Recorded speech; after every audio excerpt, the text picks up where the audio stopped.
O'tib borayotgan 2025-yil boshqa sohalar qatori sportda ham ancha sermahsullik kuzatilmoqda.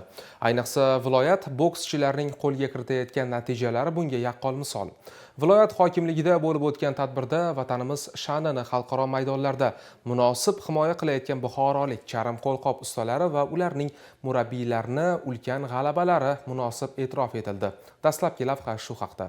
So'nggi yillarda mamlakatimizda yoshlarni sport bilan shug'ullanishga jalb etish, sport infratuzilmasini yangilash va professional sportchilarni qo'llab-quvvatlash bo'yicha amalga oshirilayotgan ishlar natijasi Buxoro sportida ham namoyon bo'lmoqda. Yaratib berilgan imkoniyatlar va sharoitlardan kelib chiqqan holda yosh sportchilarimiz terma jamoa tarkibidan o'rin olib, xalqaro musobaqalarda jonajon diyorimiz sharafini munosib himoya qilib, yuqori probali medallar bilan qaytishyapti. Ayni shu munosabat bilan Buxoro viloyati hokimligida turli chempionatlarda sovrinli o'rinlarni qo'lga kiritgan bokschi va ularning murabbiylarini taqdirlash marosimi bo'lib o'tdi.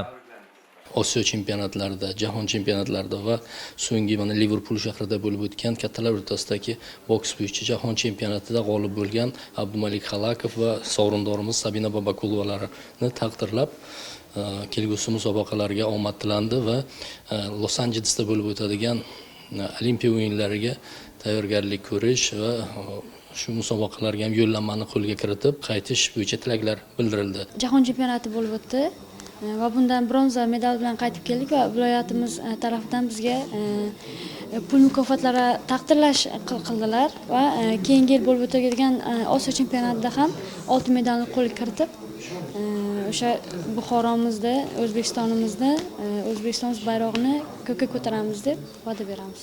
Tadbir davomida viloyat hokimi so'zga chiqib, sportchi va ularning ustozlariga alohida minnatdorchilik bildirib o'tdi va 2028-yilga Los-Anjeles mezbonligida o'tadigan Olimpiya o'yinlarida munosib ishtirok etib, yurtimizga yorug' yuz bilan qaytishga tilakdosh ekanligini ta'kidladi.